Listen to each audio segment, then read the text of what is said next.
to, not only get updates out to you guys, but also make sure that we're plenty ahead on the lore, so that we're not kind of burning the wick where we're always just barely getting it out on time. So I've already started book 2. That one's going to be all about the magic that the Gooeys use, and each chapter is going to mostly be about a set of Gooeys learning to use the magic. So instead of like it being this kind of like really prescriptive diatribe about how the rules work and everything, I've kept the rules pretty simple.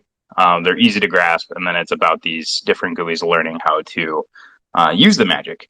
Now, speaking of those Gooeys, we've got a couple. We had a contest going on with Lore, and man, there are a lot of really good entries that you guys brought to the table.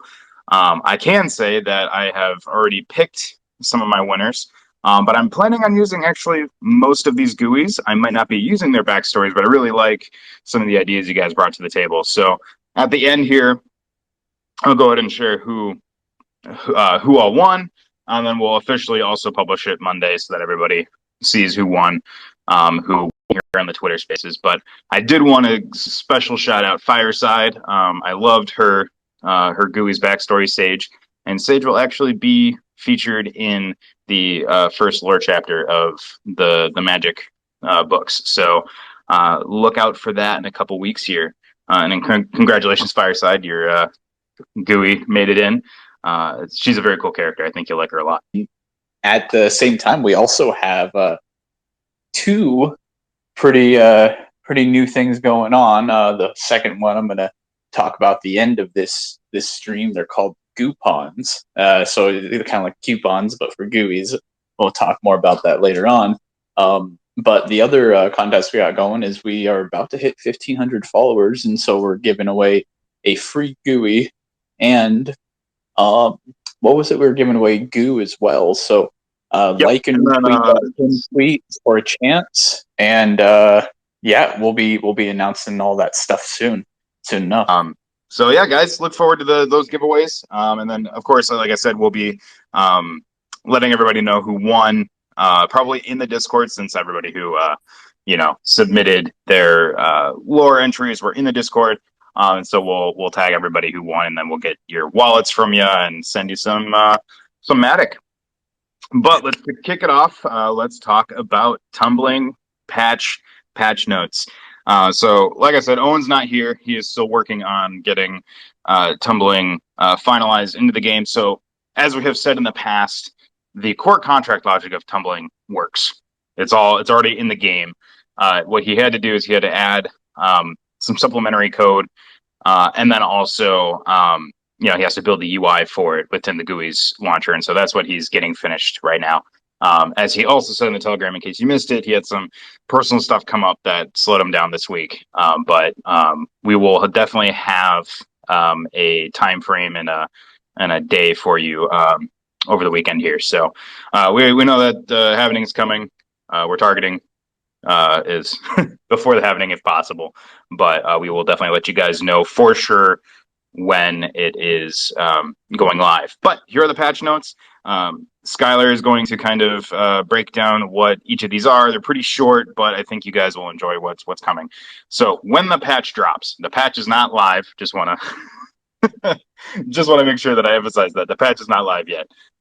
Tumbling will be enabled in the patch, and will be added to the in-game client, so you'll be able to use the Tumbling button and all that good stuff. The second point is that he has done some large netcode and on-chain call optimization, allowing for up to 10 times loading speed in the game. So it should be really way more snappy, because most of that loading time is just on-chain calls. So he wrote up some interesting code. Skyler will tell you guys more about that.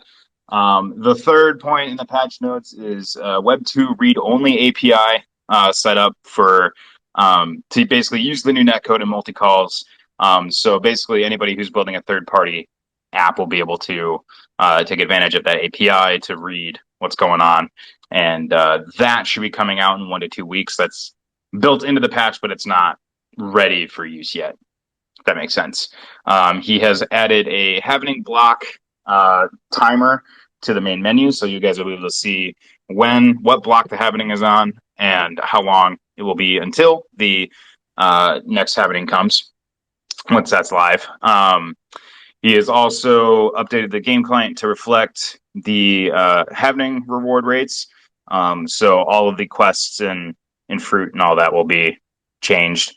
The game client is also going to reflect Dogira purchasability and multi-tiered pricing beyond the 10-to-1 standard. Skyler can break that down in a minute here. And then the last piece is probably the least flashy of all of them. Owen's gone through and done some minor graphical improvements and done a little bit of UX and feedback system polish. So the game should just overall feel faster and a little bit more polished. Skyler, on to you. Yeah, there's not really anything to explain there rather than giving a brief summary as you explained shortly after the points. It's just really the game will load faster, it will look better, and it should just feel smoother overall.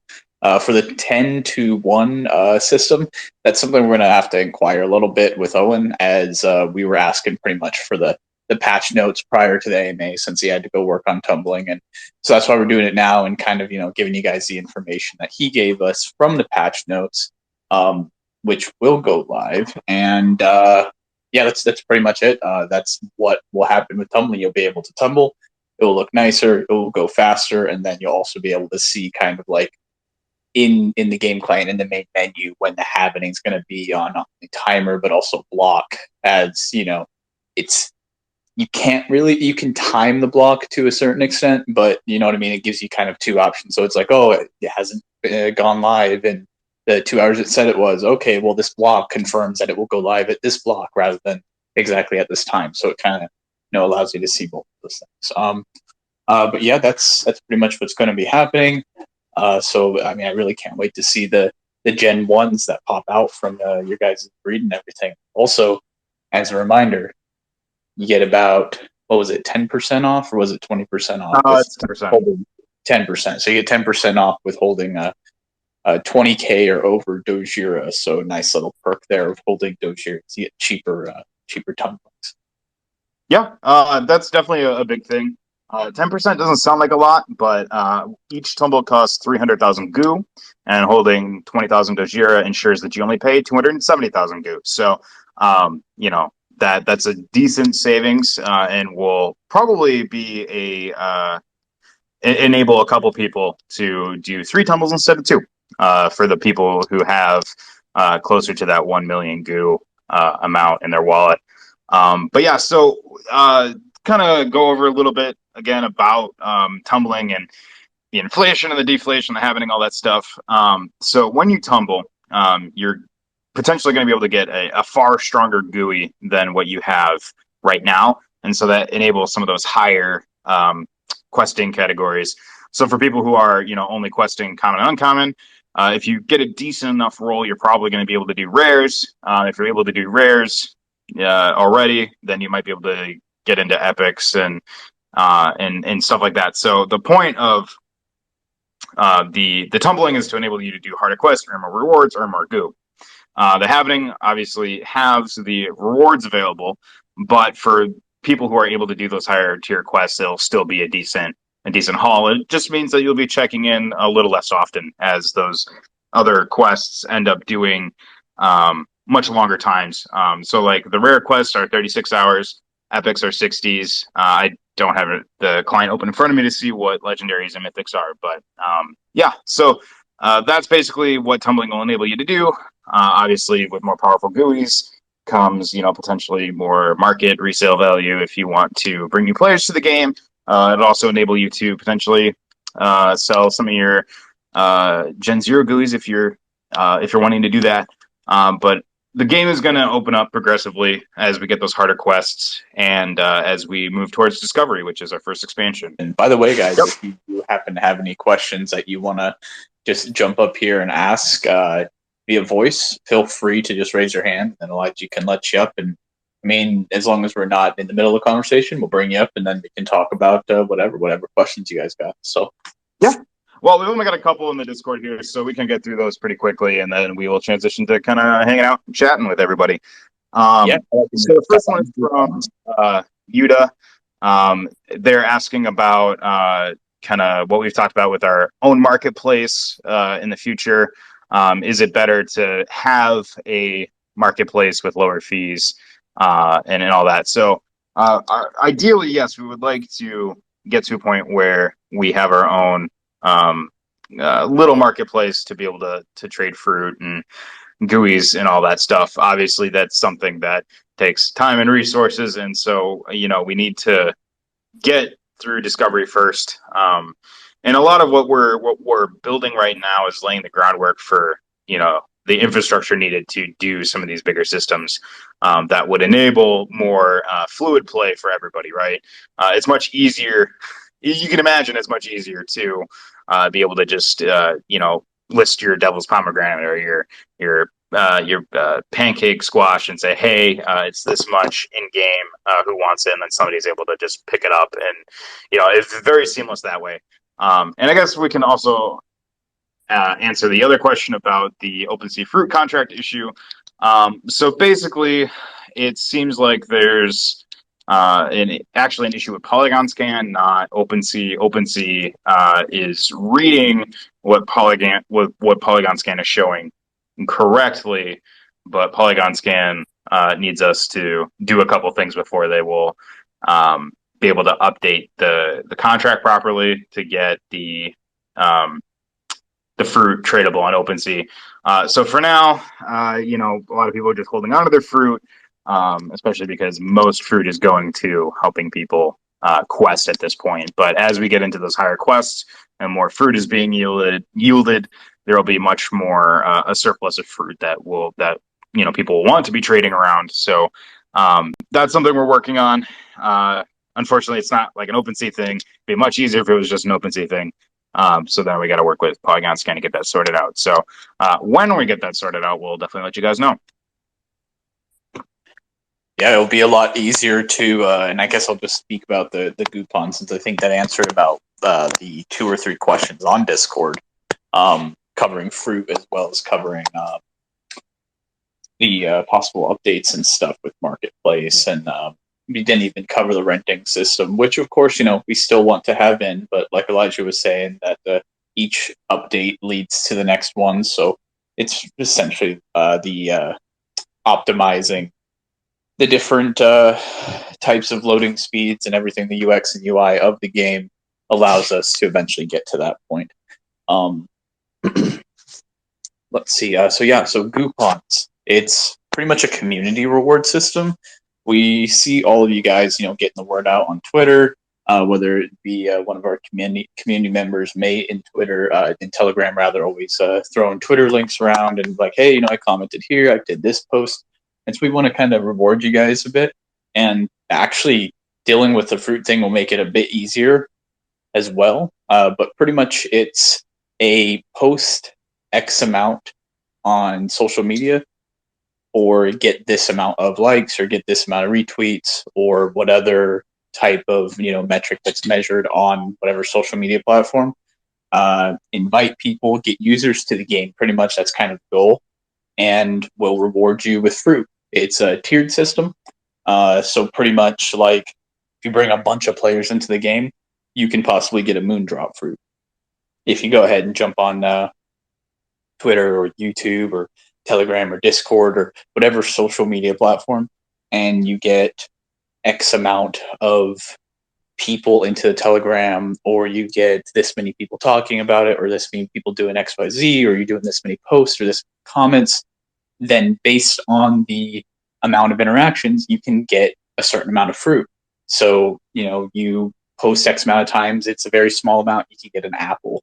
You do it constantly, you're always helping out, you want to become a part of the community marketing team, then you can possibly be eligible for like a devil's pomegranate or a pancake squash or a cherry or a coconut, depending on, how often you post, what you post, not what you post, but how often, and etc. There are requirements, just small ones of like, hey, tag this, obviously make it a quality post, because we're going to have some people just throwing a little rocket ship and, posting Gooeys, and then, expecting some type of reward from that. So we want it to be quality, but we also want to, give back to the community. So more information on that. We have a little PDF that we'll be able to share either today or on Monday. We'll get back, kind of confer, and then go ahead and release that so you guys can start pretty much earning some free fruit. But yeah, that's the Goopons, and there's going to be expiry dates on it,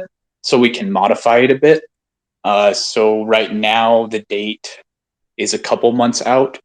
So if you post within these time frames, you're eligible for fruit at that time until we modify it or something like that to make it better or more optimized or what have you.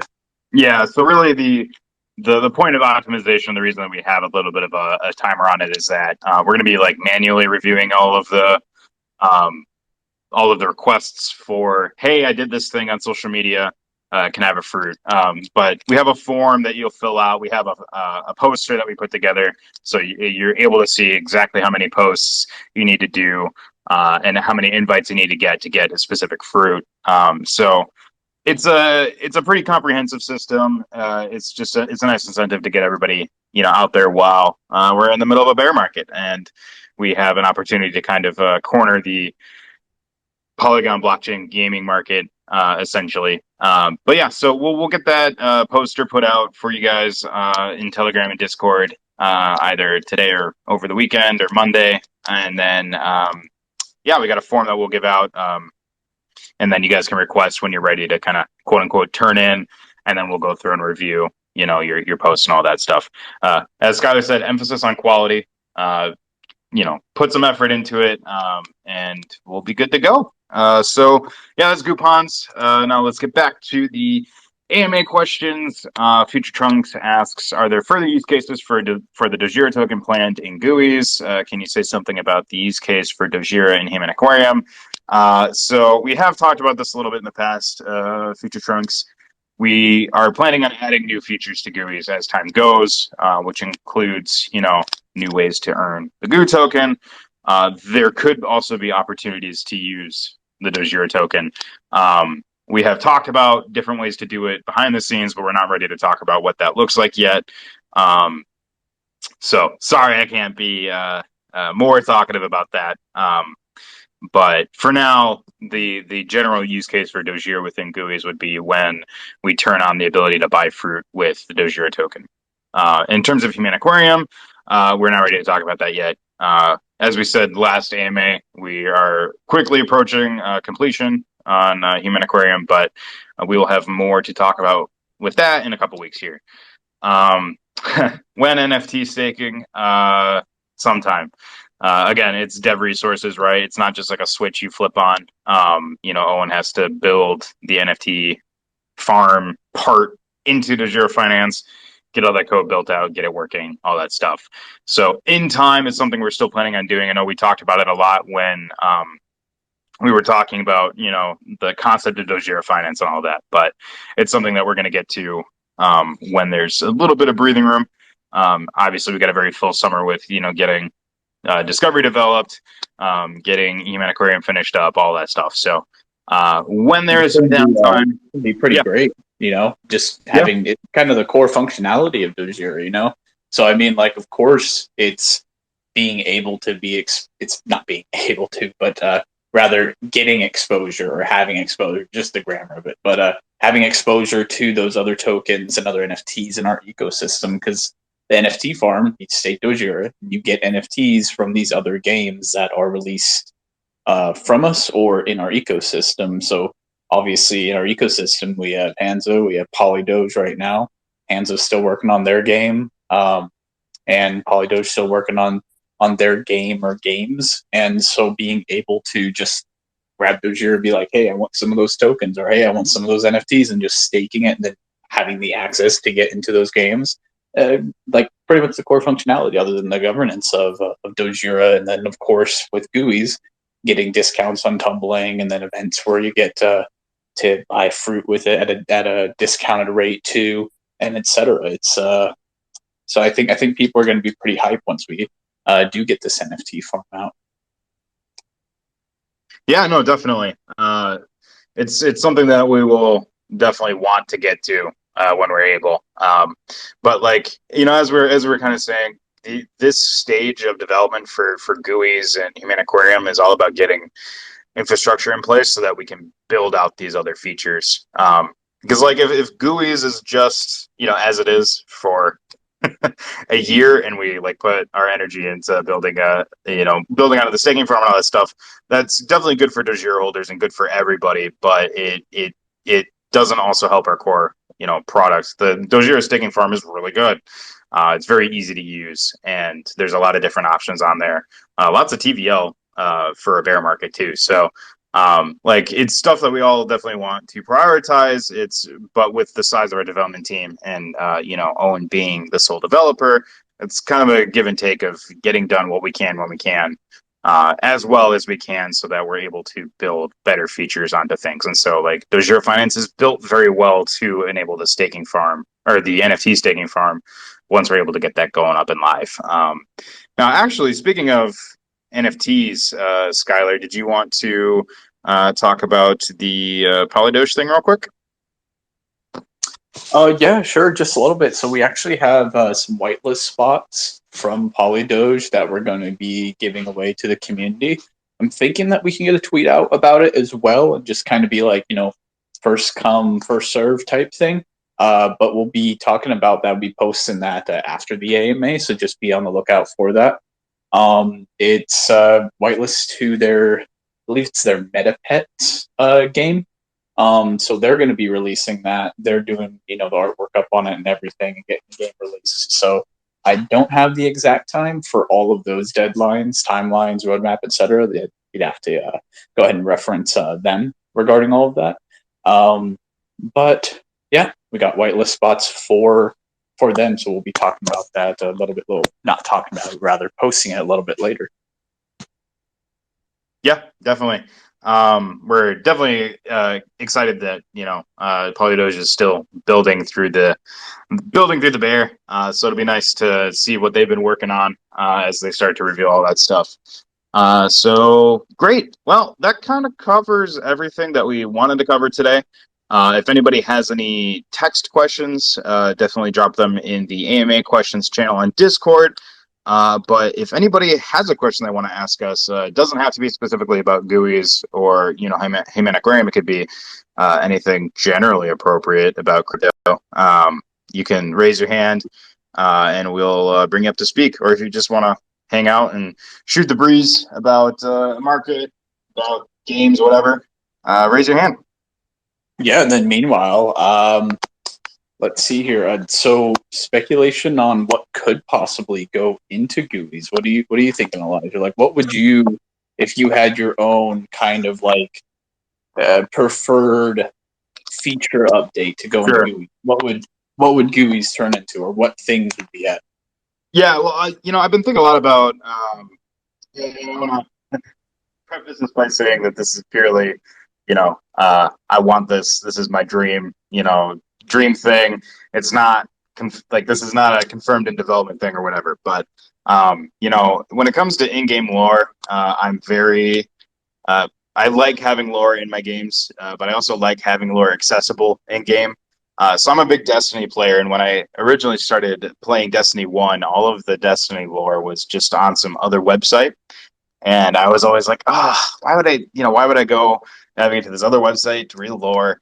And so it's a bit ironic that that's what we have to do now. But my ideal feature for the future would be not only lore accessible in game, but I would love to, have the lore shown off by different characters. So I kind of imagine like a screen where the lore text lives, and then maybe some art, like some characters kind of chilling next to it, giving it some context, making it feel like they're kind of telling you the story, basically. And so I would love to see some sort of interactive lore elements.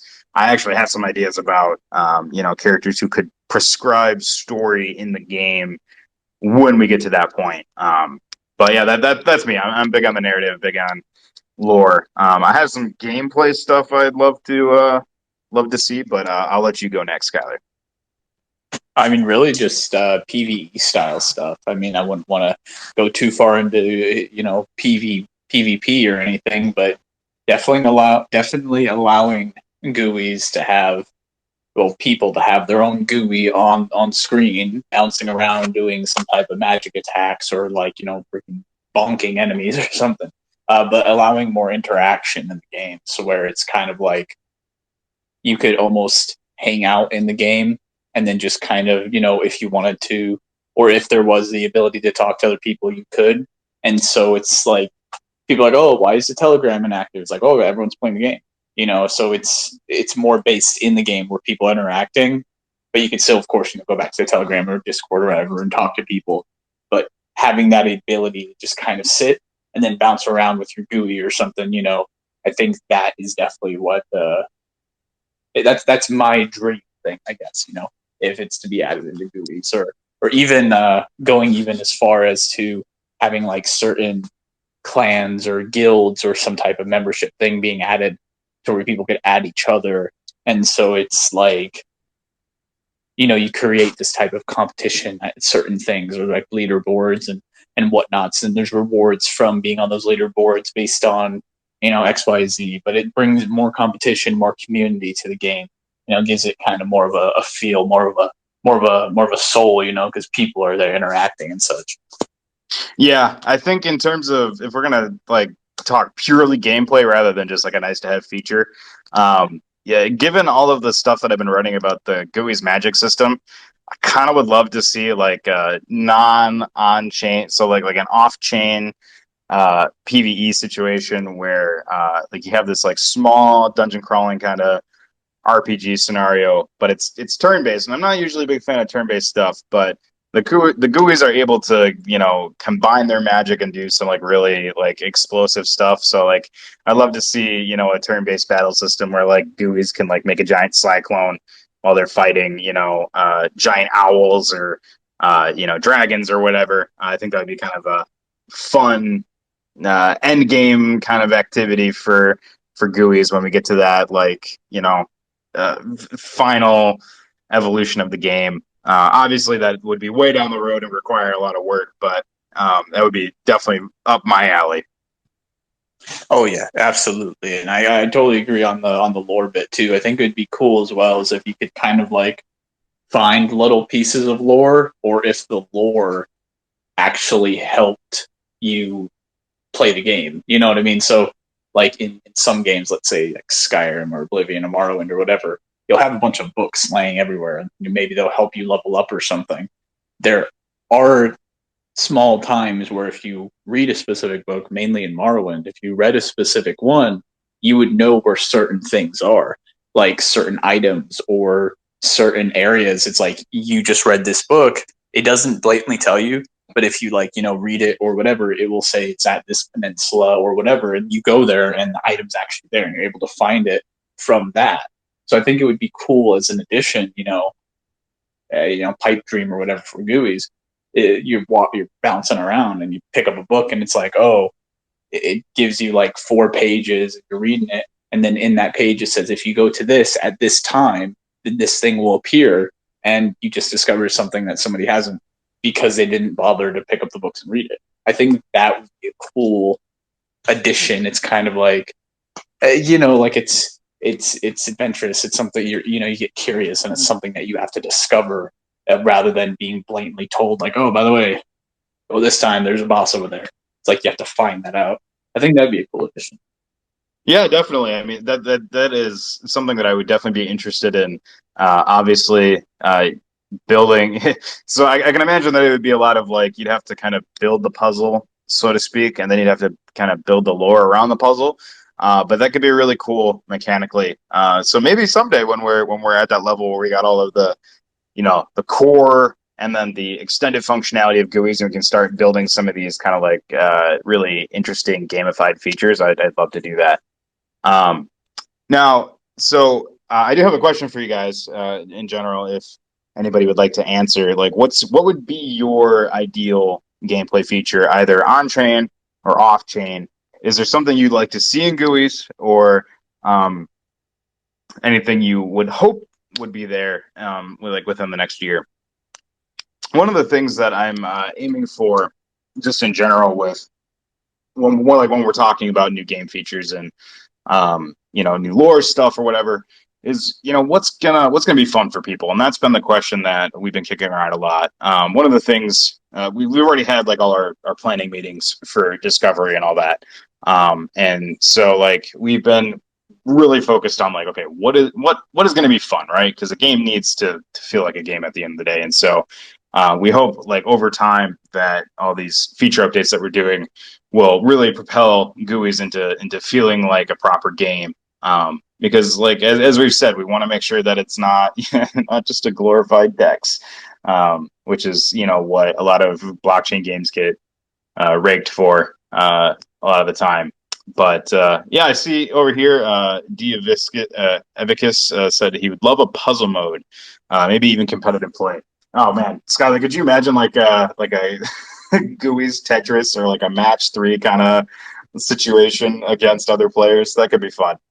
Oh yeah, I mean, like when I think of puzzle mode, like competitive puzzle mode that he's describing, I think it would be, or not describing, just kind of mentioning. I think for me, the first thing that comes to mind is less Tetris and more the Last Campfire. If anybody's played it, um, it's pretty cheap. It's on Steam. You can get it. It's something different. There's a narrator telling the story, and you have to solve little puzzles and get like little achievements. And you have to do these things, and I don't know. It feels like an entirely different approach to a game, even though I'm sure other games have done it.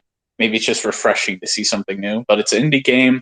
Pretty much your character has to shut off valves and move items and turn over things in order to complete his his or her path up to some type of reward or whatever.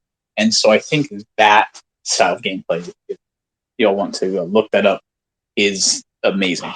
But that would be an awesome way. And I think GUIs would be perfect for that. They're jumping up and down. They have to like press a button a certain amount of times and screw in this pipe and then move over this barrel. And then whoever, is most well versed in it, they can go up and do that thing. And I think it would work well with Chainlink BRF as well, because it's kind of like these puzzles have this set parameter, and Chainlink automatically generates whatever items are in the game, and so each puzzle would be different each time. That would really bring out competitive gameplay to where nobody could really, cheat the system. As it's random each time. But that's a great idea. To have that competitive puzzle play. One that I would like to see, just because I like playing the game mode is like a zombie escape rather than like zombie survival. It's like you have to make it to a ship or helicopter, but rather in this new world, you have to escape down the mountain or up into the mountain or escape onto a boat or something. Mhm. I think that'd be fun too. You running away from zombie GUIs. I don't know, but in a competitive sense. There's as far as the lore is concerned, there's no zombie GUIs, but yet anyway, maybe for a Halloween event or something. But yeah, so that's actually really interesting, and I think the environmental puzzle aspect would work really well, since the GUI's world has kind of like the ruins of the Fey world. So like you have all your forests and yeah, you have your forests, your mountains, your typical fantasy-esque regions, but then you also have these places where like you have the palace, the palace ruins, and some other civilization stuff left over by the Fae that could facilitate some interesting puzzle play. Yeah, it seems like everybody's really, either into the puzzle stuff. Evicus also said that he would love to pet his GUI. I think everybody's with you on that one, man. Also, it looks like Jacob Vandy says Maple Story like has been mentioned here before. Real time 2D ARPG stuff with loot, character progression, grinding, all that good stuff. That would definitely be something interesting. I think that would be something that would be most easily made with a larger development team. I could definitely see GUI's getting to a place where it's more of like an IP that has other titles with it, or spin-off stuff that we could potentially work with. I would love to see it in the main game, but that might end up actually needing to be its own game, if that makes sense, because like I can imagine that there's a certain amount of like feature creep that comes with building that kind of thing on top of questing.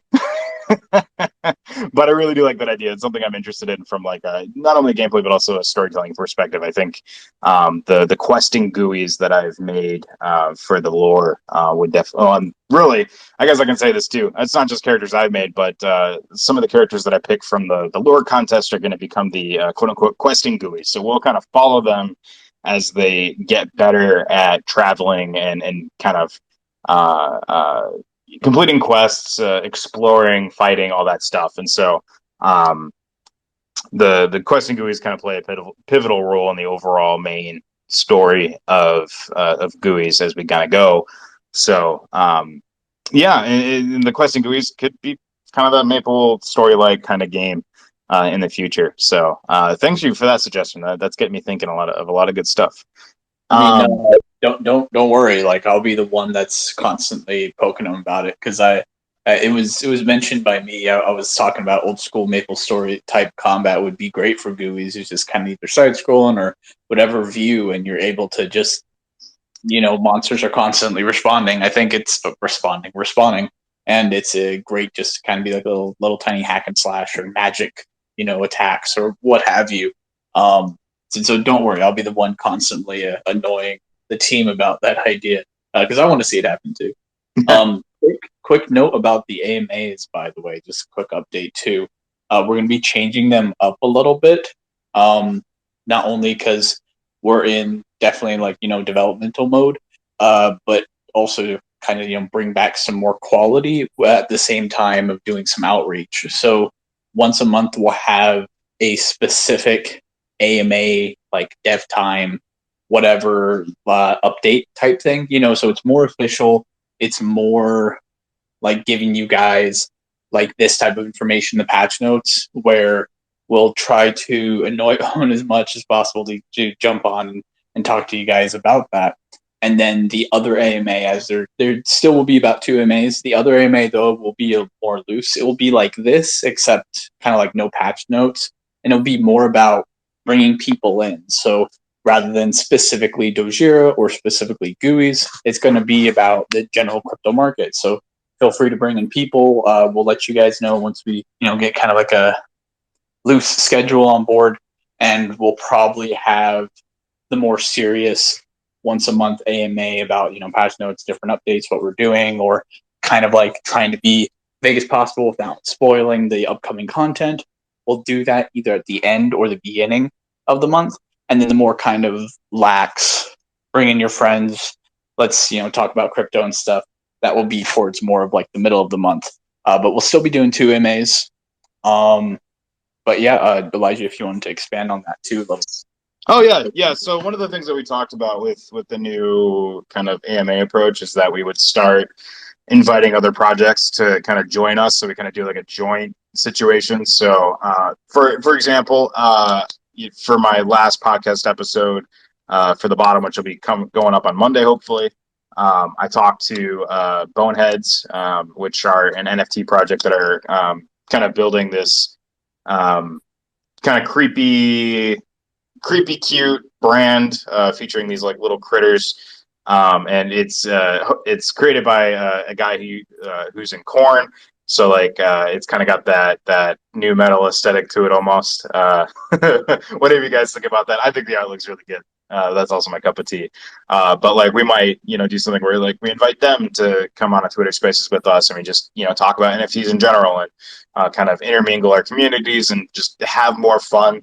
We have heard people, say, hey, yeah, the AMAs are a little stuffy. And so we wanted to say, yeah, okay, so we're going to do some more community focused stuff going forward. We'll still have like the official comms, the Owen's here to talk about, everything that he's working on, or us delivering patch notes if he's unavailable. But we're going to be moving into a little bit more of, letting you guys see what other projects they're working on, bringing in some really interesting people to talk with them.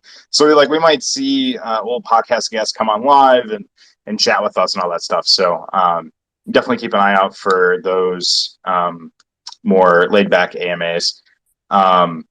Looking at some of the stuff that people are suggesting here in AMA questions, merchandise, something we have talked about, but not yet. I see here somebody would like to see upgrading Gooeys without tumbling. That's also something we've talked about. It's definitely possible. We just have to figure out, what those items are, how long they last. So there'll be some planning that would need to be done, but definitely something we're talking about behind the scenes. We've also talked about. Well, actually, haven't talked about this, but it would be interesting. I'll definitely bring it up, like equipment NFTs. Um, so like, people who are looking to, oh, we actually have to talk about that. Never mind. So equipment NFTs is definitely something that we are interested in doing. So something that like might increase a specific stat if you equip it. Because we did talk about gear kind of openly at a couple different points, but that's something that would come later in another update. Yeah, you guys got a lot of great suggestions, a lot of stuff that has actually been on our radar. So it sounds like we're all kind of thinking down the same path. As with everything, it's not just a matter of feasibility. It's just like how long is it going to take? Like we have a whole system where we plan out generally kind of how long we think building a feature is going to take, and so we average out the time we have before the next patch, and then we figure out what we can get in there and how long it's going to take to build it.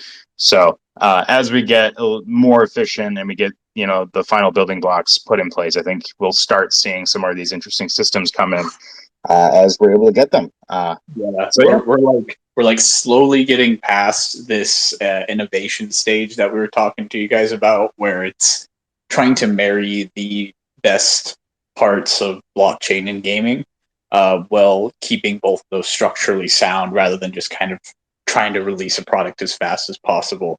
And so, since we're slowly getting past the innovation stage, it's more in the building part, which I know Owen has talked about numerous times that he loves to be in, as that's kind of like his flow state. He's able to actually just kind of develop, and then that's it, rather than experimenting with things and not sure like how long this will last or how long this will take. Rather, he can give like, okay, well, this is going to take X amount of weeks, and then we're able to like tell that to you guys when it comes time, and then give you a date, and then get hype up on that, get people like excited about this new feature update that's coming out, rather than it's kind of like, oh, we're not quite sure, we're still trying to make sure things, we're like experimenting on this and double checking it, making sure that the structure isn't going to fail or something.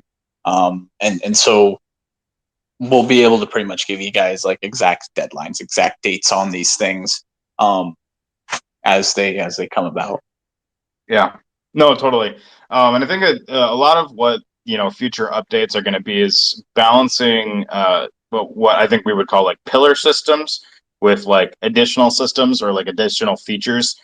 So we obviously need to strike a good balance of implementing pillar systems because those take the most amount of time for us to build. Definitely because a lot of those things we're having to completely build from scratch. Have to figure out how like a typical video game function would work on the blockchain, and those end up becoming the pillar pieces that hold everything else up. And if we have too many like additional pieces that don't necessarily fit on the foundation, it can get kind of make the game feel weirdly bloated. It's like, okay, well, why is this feature here? But I think we're doing a pretty good job internally of flagging, hey, this is something we want to do. This is a additional feature we want, but it's not a pillar feature. Where can we fit this in the development schedule? And so I think it's kind of reiterating what Skyler said. I think the pipeline is smoothing itself out. So we'll start seeing a good spread of both pillar and additional content out there. Do we happen to have any other questions in Discord or Telegram by chance?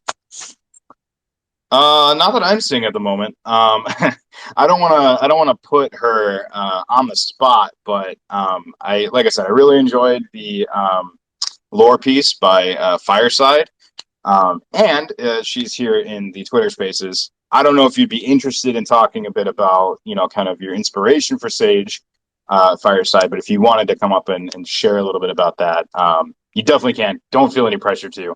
But it was just something I thought of because you and a couple other people had some really, really great content submissions for the contest. So if you wanted to brag about, what you came up with, go for it. If you're good, don't worry. But we got a couple minutes left here, so. But hey, look, Fireside came up. You have speaking ability.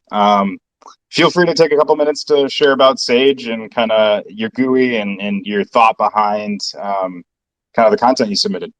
Hey, okay, I hope this works. I've never done this. I'm kind of a boomer when it comes to shit like this. So No worries. I hope It you sounds like it's can working. hear me. No, but I'm really thrilled. Thank you so much for the kind words. And I had an absolute blast writing that. I think I kind of mentioned it in my little forward before I posted the novel. But I had named all the GUIs as I just naturally do with all things that I purchase before I had read most of the lore, and I saw that you used the title Sage, and I was like, oh no, because I had kind of an idea of what I wanted to write, and kind of on the fly had to figure out an entirely new arc to explain why this GUI could have that name if that was something that you all were going to introduce in the story later on. So I think that's kind of why I ended up going in the direction that I did, but it really was just kind of a fun exercise. Like I said, I haven't written anything in a really long time, and it was great to really dig into the lore that you had posted and pull everything that I could. And it was so fun to go through the website and obviously there's not a ton of information, I think, or maybe I just haven't seen it about Princess Amelie, but like for example, going onto the homepage of Gooeys, there's that image, right? And I was like, oh, I wonder if that's Princess Amelie. So I tried to use everything that you all have put out and craft a little story of my little Sage. But I've had a great time playing this, and like I said, I talk about it on stream all the time. I would love to have something maybe a little more interactive to do with them. So I don't know if Tumbling is going to be a longer process or a more visual process, but obviously I'm sure you all are working on developing that. Like you said, it takes time. But the artwork is gorgeous, and the concept is really, really cool. And I'm just really excited to be here so early. Well, thank you. Yeah. Yeah, so I appreciate that you took the time to kind of look into all the different lore stuff that is out there, which, at the time of writing was only 2 chapters. And, some other contextual stuff like, yes, the fairy is Princess Amelie. Nice. Yeah, so the fairy that you see, that's Princess Amelie. And, I appreciate that you took the time to really go and dig into all this stuff. And it seems like, when you posted yours, it inspired some other people to go and look through the stuff more. And so we had some really nice high quality submissions. So thank you for your for your contribution. I think we're definitely going to be hosting some other contests in the future, because there's going to be points where I have currently 10 lore books planned out, but I'm definitely going to want it's hard to come up with characters for everything, and so having the community kind of suggest, oh, this is my GUI and this is their backstory, and kind of helps me fill in the gaps and figure out where I can put different characters in. And so because you named your character Sage, and this is some alpha on the first chapter of the Magic book. So her friend GUI's named Basil. So it's Sage and Basil, and they are working with Mushroom Head to learn how to use wind magic, and they both have certain handicaps with the way that they are able to do magic, and so they have to work together to cast spells. And so I used a bit of your backstory about the two sages, tumbling out Sage, her namesake, and then her kind of learning how to use magic when she's almost oversensitive to the magical auras, because she's has such a high aptitude for it. So I think you'll get a kick out of the whole process. It's actually the longest chapter I've written so far, because when you're getting into magic and mechanics and all that, it takes a bit longer to write and explain everything in a way that makes sense. Yeah. So yeah. When I did that, I did the same thing. I sat down, I was like, okay, I'm just gonna write a little, everyone's posting it like a paragraph, and then 3 hours later was like, oh my god, oh no, it's 3 pages long. But it's really fun, and that's so exciting. Yeah, that's really cool. It's really cool to be part of a project like this and have you all open to influence from the community. I feel like sometimes people are like, hey, this is what we built, and play it or not. But it's cool that this is so interactive. But yeah, I'm so excited. Yeah, thank you so much for being willing to be put on the spot. It was great to hear from you, and hear a bit about your kind of creative process. So thank you for jumping up here. Skyler, is there anything else you wanted to touch base on before we close up? No, not too much, but Fireside, once we if there is some more interaction in the game, then we would absolutely love for it to be on stream. So when it comes time to that, we can go ahead and shoot some DMs across, and we'll go ahead and get that up on your Twitch. And I mean, we'd love to be up on there. So. Oh yeah, totally. And like open invitation, y'all. If you have anything you want me to talk about, like I'm a huge fan. Obviously, I I wrote a 3-page story about my Gooey. But yeah, I mean, I typically do mostly ASMR, but I branch out into a lot of other stuff, and my stream's a little bit different. I know that's like a kind of niche, strange thing to some people that aren't in the community, but I talk about this often. So anything that y'all want me to show off or whatever, just shoot me a DM, and I'm more than happy to help support y'all. I'm excited about all the other things as well. So seriously, anything that you need, just let me know. Oh yeah, we got you, absolutely. I mean, like our community, it's not just, hey, let's go ahead and target everybody that's a gamer ever. It's like we want to be a community first and foremost. You jump into the Telegram, jump into Discord, talk amongst each other, talk about the game, talk about life. Like, like it's more chill, less to the moon, all this other crypto stuff. Right, We're building here. It's more about the community aspect of things. We want people to feel welcome here, to feel that they're able to kind of say what they want to happen in the game, and then for us to go ahead and just work on that and make that happen, whether it be lore or different features that we can include in there. Yeah, no, that's really cool. And like I said, I don't really, I think when people hear ASMR, they think one thing, and mine's basically just like a chill vibe hangout talking about life and everything. So I'm pretty much just monologue about things that I'm passionate about at the moment, which is why this is so heavily featured on stream. But I think it's cool because a lot of people in my community even, right, haven't really been as into the crypto space or the NFT space and don't even know much about this at all. So I've had so many people be like, where do I find these? How do I do it? And so yeah, anything you want me to share, to just let me know, and I got you. But I do think we covered pretty much everything that we had up our sleeves here. Let's see if there's anything. Tumbling is a giant black bar covering the screen. I mean, like when I was thinking about it, I was like, okay, what if we just had